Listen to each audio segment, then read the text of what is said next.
Listnr production. Welcome to the Motorsport Brief. Formula One is back after the summer break, and today we'll preview the Dutch Grand Prix with the virtual Statman. G'day everybody, Rusty here. For this ep of the shortcast, we have the stats guru that all the big networks around the world use joining us. Sean Kelly is already in Europe, and we'll get to him in just a moment. Yesterday, our latest feature ep dropped. It's with Emma Gilmore, round winner in the New Zealand Rally Championship, a title runner-up there on more than one occasion. Her love of the sport and the pursuit of it has taken her all around the world and back again. There was Rally Cross. She competed in Japan, tackled the iconic New Zealand WRC rounds, and recently was a part of the legendary McLaren team in Extreme E. Now, what I didn't realise before we recorded is that Emma hadn't spoken in detail about a major crash she had last year. She opens up on that, her very diligent approach to the recovery and getting back behind the wheel of her awesome Citroën rally car. Two great parts, that pod, an inspiration for women in motorsport in this corner of the world, but Emma does it through this relatively straightforward approach, just being a competitor. Now, the F1 season is crazy busy, so everyone involved deserves a break, right? Hasn't stopped our thirst for info while we all waited for Zandvoort to roll around. For a look at the season so far, the all-important back end of the series, and we'll do it from a numbers perspective because that tells a little more of the story, we have Sean Kelly, the go-to for this type of data. He properly loves it, better known as the virtual Statman, as I said. It is his garage debut. Hello, mate. Thank you for coming on. Good morning to you, sir, from the other side of the world. We're in the Netherlands this week. We're starting to get back to the second half of the Grand Prix season and back to my role as professionally jet-lagged, I think, is probably the best way to describe my role. You wear many caps on race weekend too. Just give our listeners a sense of that, and if you're comfortable sharing, because you work with a number of broadcasters and you supply them with some all-important data that helps them when it comes to commentary and telling the stories. Yeah, effectively I have two concurrent jobs in Formula One.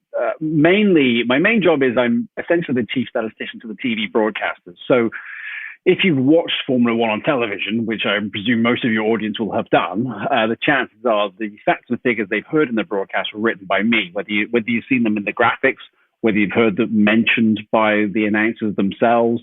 A vast majority of that content is written by myself. And then also, when I'm at the track, I'm also the master of ceremonies for F1 experiences in their Champions Club. So they figured, instead of having me as the expert guest, they thought, well, why don't we cut out the middleman and make you the host? And then when you're interviewing people, you can be a nerd with them as well. So yeah, when the cars are on the track, I'm talking to people such as yourself. And then when the cars go back in the garage, I go back on the stage and say, well, what a practice session that was, folks. And my next guest is blah, blah, blah. And you do that in different ways with supplying stat packs, which set you up for the weekend as a broadcaster. And there is a live blog element to it as well, which greatly assists us. Correct me if I'm wrong here. Irish heritage, now living in the US. Does the love/obsession with statistics come from being good at numbers as a kid and kind of having this crazy retention for milestones? When, where, how did it all start? It was an accident, honestly. I kind of fell into it because the way I watched Formula One as a fan, I found that interesting without realizing I was finding it interesting. I thought everybody who watched Formula One had just as deep of an interest in the facts and figures behind it as I did. So I would sit there watching it on television and I'd say, well, that's not happened since 1968, and of course, whoever would be commentating, whatever broadcast, whatever country would be in, they wouldn't say it until 25 minutes later, and people would say to me, "Why don't you get a job doing that? You'd be really helpful to them." Because they're probably wondering that when you're saying it at the television, they're probably wondering what the answer is to that. Why don't you get a job? And initially, I thought, wow. I don't know. Does that job really exist? But it turns out that job didn't really exist in terms of doing it for everybody. I just sort of slid into it. It was just like a case of improvising a job, because once I decided I wanted to get into Formula One, I was like, well, what will I do? So I got hired in that capacity 21 years ago as a researcher. And then, of course, once you get into Formula One, you just think, right, well, they're not kicking me out of here. This is really fun. So I started to think, well, what about all the other broadcasters? What, doesn't everybody need this sort of work? So it grew from there. And as I always say to people, if you like stats, if you're into your stats when it comes to Grand Prix racing, you're welcome. And if you find it a real distraction from what you've come to watch, I'm sorry. But either way, it is my responsibility to come up with that content in a broadcast. And I'll bet there's been an uptick of interest with the success of Drive to Survive as well. Let's look at 2024. Variety of winners, lots of stories, a decent battle in the constructors. Are there kind of in an overall sense, some numbers that make you think this year might stand apart a little bit from more recent seasons? Oh, without question. This season has been a very Jekyll and Hyde season, because with the first 5 Grand Prix, we were just watching a rerun of last year where Max Verstappen was clearing off into the sunset, and we're all running out of ways to dress this up in terms of an exciting thing. Because with all due respect to Max Verstappen, what he and Red Bull did has been completely phenomenal, and we shouldn't downplay that. It has been something dominance we have never seen in Grand Prix history. The first 5 Grand Prix, 6 Grand Prix, up to Miami this year, Max's average margin of victory, whenever he would finish, was 14 seconds. So he wasn't just winning the Grand Prix, he was annihilating everyone.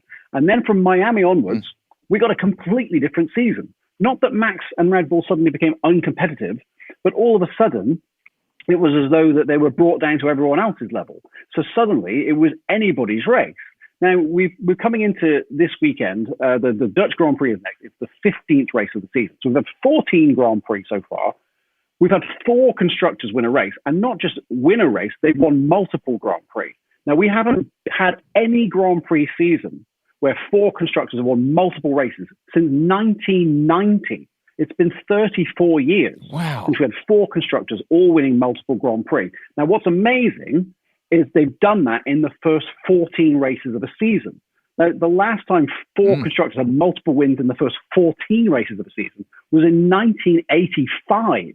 So it's been 4 decades since we've had a season quite like this one. And it seems phenomenal if you bear in mind where we were around about 4 months ago, when Max and Red Bull looked completely, indestructible, that we've suddenly come to this situation where it's anybody's race. We're going into each Grand Prix now thinking, I have no idea. I mean, as recently as the last Grand Prix in Belgium, Toto Wolff completely wrote off Mercedes' chances of winning the race right before the race.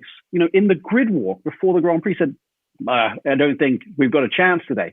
And they ended up finishing 1-2. Now, I know George Russell was disqualified, but that just shows you even Toto Wolff was going into it thinking, I don't think we've got a shot at this. And suddenly his team comes up 1-2. And this is fantastic. It's fantastic for me, even as a statistician. I always say Formula One is never more exciting than when you or I go into it and say, I haven't got a clue who is going to win this one. I love it. Something to kind of salivate or be excited about for the second half of the season. I'm glad you brought up Mercedes. Let's go to Sir Lewis Hamilton. The kind of fairy tale involvement of his in Formula One, that story continues. Wins and podiums in a year, as you rightly say, where Mercedes didn't really think they would be in the mix. This is a nice bookend, Sean, to his time there. Maybe just remind people of a couple of the numbers for him, because it goes deeper than just the 7 world titles. I mean, there's some crazy impressive things he has done in his time in the sport. Without question. I mean, when you go to the record books, you will find Hamilton number 1 in almost everything. Of course, there's the very controversial end to the 2021 season, which cost him an 8th world title. Many people would say, in inverted commas, he is an 8-time world champion. As it is, he's tied with Michael Schumacher for 7 world titles, but he leads in wins, he leads in pole positions. He just got his 200th career podium finish. He's closing in on the only real performance record he doesn't own is the record for fastest laps. And he's only 10 behind Michael Schumacher on that one. So he's nearly got that one as well. He leads all-time most laps led, most points, most wins with a single team, which is 84, I think it is, with Mercedes. He's got 105 in total in Grand Prix racing. The numbers are off the scale. And of course, he's driven He's driven cars that are powered by Mercedes since the start of his F1 career. He's never driven a Grand Prix in his life that wasn't powered by Mercedes-Benz, whether it was with McLaren or with the Works Mercedes team. Now, we should say that when he moved from McLaren to Mercedes at the start of 2013, we all thought he's committing career suicide with this move, because he was moving from a team in McLaren where he won the championship and were regularly in contention with the championship. Masterstroke. Yeah, retrospectively, it's a masterstroke. But at the time, he was moving to Mercedes, who had won a grand total of, I think, one Grand Prix, or maybe two Grand Prix. I think it was one Grand Prix at the time. Should have looked this up before I started, really. I think it was one. But yeah, in 3 seasons back as a Works team, they were back. I know they certainly didn't win anything in 2010. They didn't even get on the podium in 2011. That's amazing. Imagine Mercedes not getting a single podium finish in a season. That happened in 2011. And by 2013, Hamilton was driving for them. And of course, he ushered in an era of dominance, which is not entirely, it's not a fluke, is what I'm trying to say. It's not just like, oh, he just jumped straight into the best car. Now, admittedly, Mercedes made the best use of the hybrid regulations. But McLaren, of course, went into the doldrums once Hamilton left. So it was a perfectly timed move. And that does mean, looking at his move to Ferrari, at the moment, we're looking at it thinking, at the start of this year, when Mercedes were in the doldrums, you're thinking, yeah, okay, sounds like a good idea. Move to a team that's winning races. Admittedly, they're not winning races like Red Bull are winning races, but at least they're winning races. Now, all of a sudden, we've got this almost unprecedented situation in living memory, where suddenly all the 4 teams can win a race. And Mercedes have won 3 of the last 4. And suddenly like, oh, I don't know, why is he leaving Mercedes now? He's just getting good. But that could easily, honestly, the wind can change direction right now. It's so very close. And, who knows, in the next couple of weekends, it could be Ferrari that wins. And then suddenly it looks like, again, a genius move. So it's a fascinating time for Lewis Hamilton and for Lewis Hamilton fans. He's going to be 40 years old when he starts his career at Ferrari. Now, bear in mind, in the last half a century of Grand Prix racing, we've had just one Grand Prix won by a driver over the age of 40. And of course, that was in Australia. That was Nigel Mansell in Adelaide in 94. So it will be very, very unusual, statistically speaking, for Hamilton to make a success at Ferrari after he turns the age of 40. You normally see an athlete go into decline, but they don't always. Of course, Fernando Alonso was on the podium 8 times, I think it was last year, over the age of 40. So it doesn't always work that way, but it's a challenge, put it that way. Quick thoughts on Zandvoort this weekend. Incredible atmosphere in that place. I love the fact that legendary venue is back on the calendar in relatively recent years. Any potential milestones that might be chalked up there this weekend? Well, the most obvious one will be Max Verstappen reaching his 200th career Grand Prix. And what a place to do it. I mean, Zandvoort is it's almost like a Dutch national holiday weekend. To anybody who's ever been to the Dutch Grand Prix, you will know that everybody's decked in orange. There's orange smoke and flares and all that stuff. And not only that, but Max Verstappen has lived up to his billing. So far, going into this weekend, Max Verstappen has won every Dutch Grand Prix from pole position that has taken place in his lifetime so far, because the Dutch Grand Prix fell off the calendar after 85. Max was born in 97. It came back in 2021 on the top of his popularity, and he's won every single time from pole at Zandvoort. So he gives the fans what they want. Will he be able to do it this weekend? This will be the hardest test, because he will go into this one knowing that the car is not where it should be. And it's not that it was always the race pace that was convincing. With that said, he had the first 7 poles of the season. He's only started from pole once in the last 7 since then, but he still has a single lap pace. Bear in mind, in Spa, for instance, in Q3, he was more than half a second quicker than everybody else. Admittedly, there was a 10-place penalty. He didn't start from pole position, but Max, he still has the pace to be quickest. It just, now where Red Bull had a margin of error, they now do not have that margin of error. They have to execute perfectly. And if things don't go quite the way that they need it to go, Max doesn't win the race anymore, whereas previously he could have recovered from it. So I'm sure Max will be very keen to win on his 200th Grand Prix start, but it is certainly not a foregone conclusion. I mean, he never ran in the top two in the Belgian Grand Prix. Never mind leading a lap. He didn't even finish. He didn't even complete a lap in second place in that Grand Prix. And the thing is, I can't believe we're saying it based on where we were earlier this season. Red Bull could lose the lead in the Constructors' Championship in this race. It has been, by the time we get to the race day, it'll be 826 consecutive days that Red Bull have led the Constructors' Championship. They took the lead after the 2022 Spanish Grand Prix. They have not lost the lead since then. But McLaren are within striking distance. I think the gap is 41 points. There's 44 points, the maximum points you can score in a Grand Prix. If Red Bull have a nightmare weekend and McLaren have a perfect weekend, we could see a change at the top. Now, I'm not saying it will happen. It is a long shot, but that is the trajectory of McLaren right now, who have clearly been the fastest two-car team. Maybe you could say Max has been the fastest car, but McLaren clearly in the last 3 months or so have been the fastest two-car team. And they have been chipping away at that gap. And McLaren now look almost like the bookies' favourite, I would say, if they're not, to win that Constructors' Championship. Still 10 Grand Prix to chip away at that 40-odd point lead. Hey, Sean, can we get you to hang on there for just a little bit? We're going to squeeze in a quick break on Rusty's Garage. Back with more in just a few moments.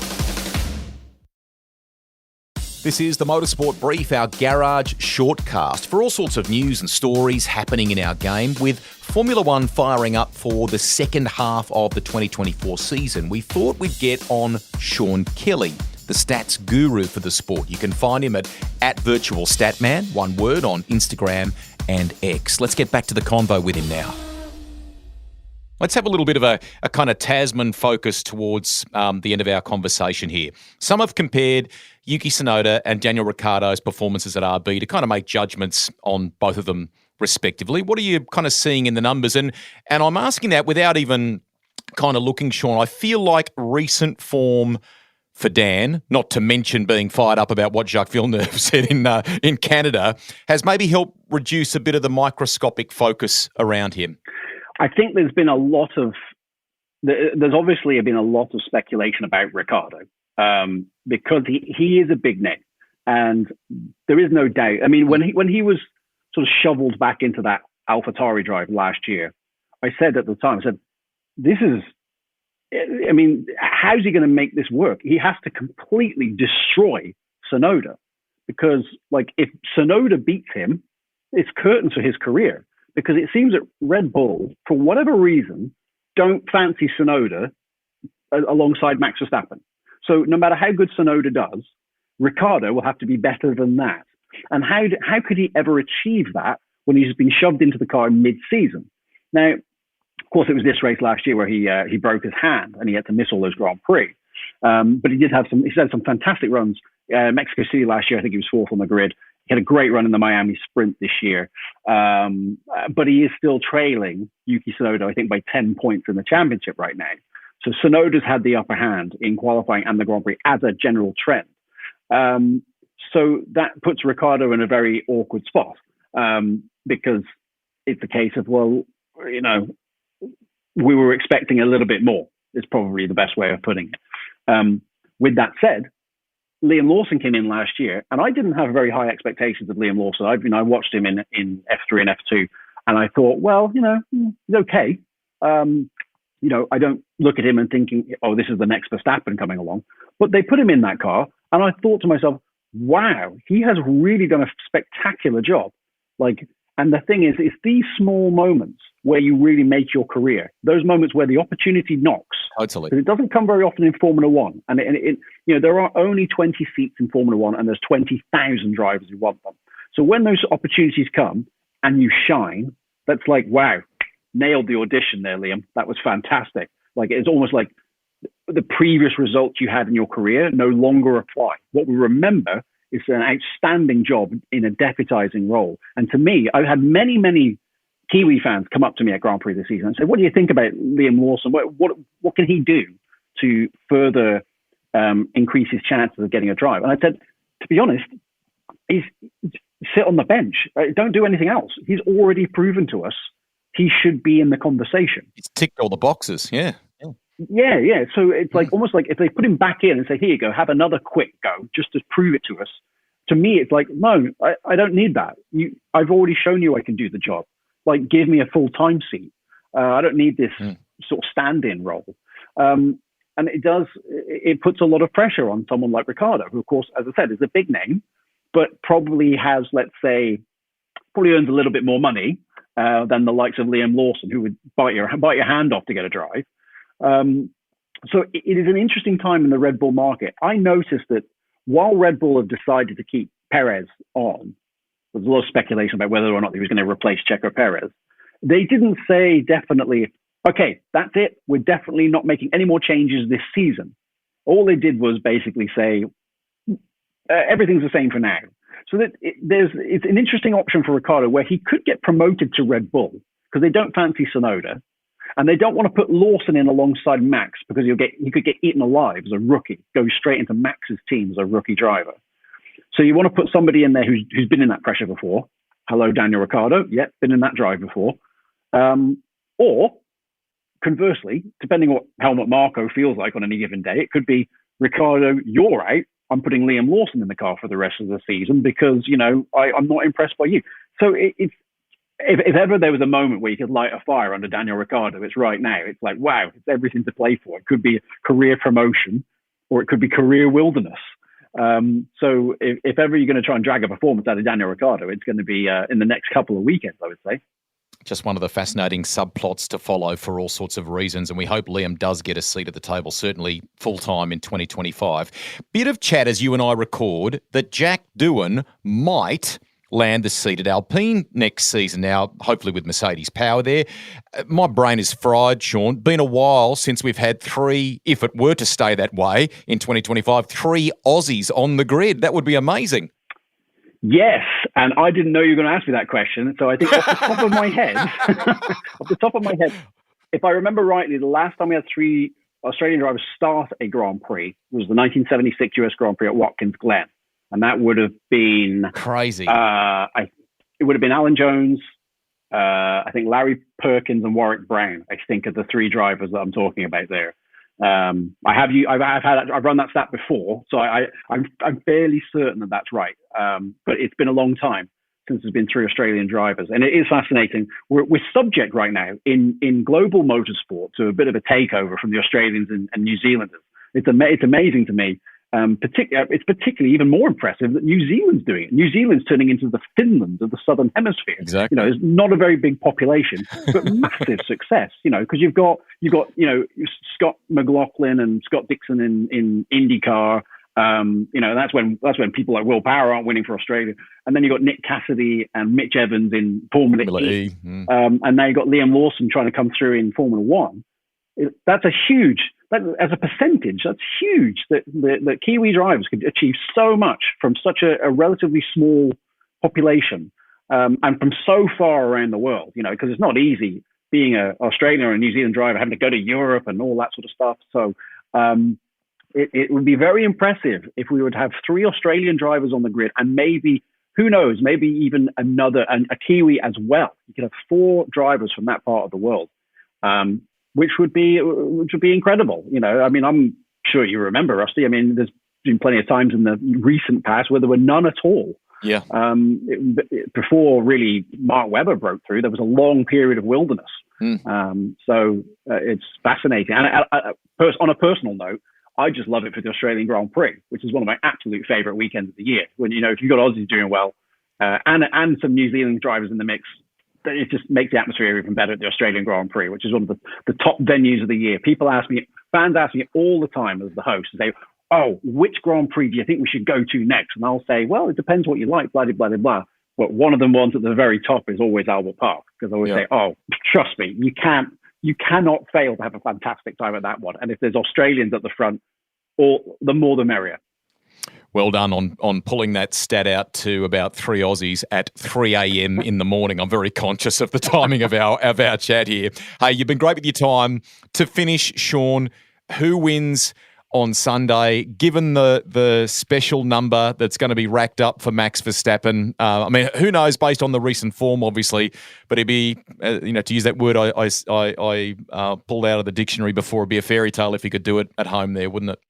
It would. And I must say, I think Max, privately at least, I don't know if he'd ever admit this, I think he prefers it when he has to really get the elbows out. Okay. Because we see Max at his absolute maximum max, if you will, when he has to really fight for it. Because I'm of the opinion that Max Verstappen is one of the great showman drivers of Grand Prix racing. I think he belongs in the category with Nigel Mansell and Gilles Villeneuve and Ronnie Peterson, like drivers who, like, I would pay to watch that guy race a car. Because you know, if there's even a hint of a chance, he will just throw the car up there and say, right, let's see what happens at the apex. I'm going to throw it up the inside and we'll see what happens.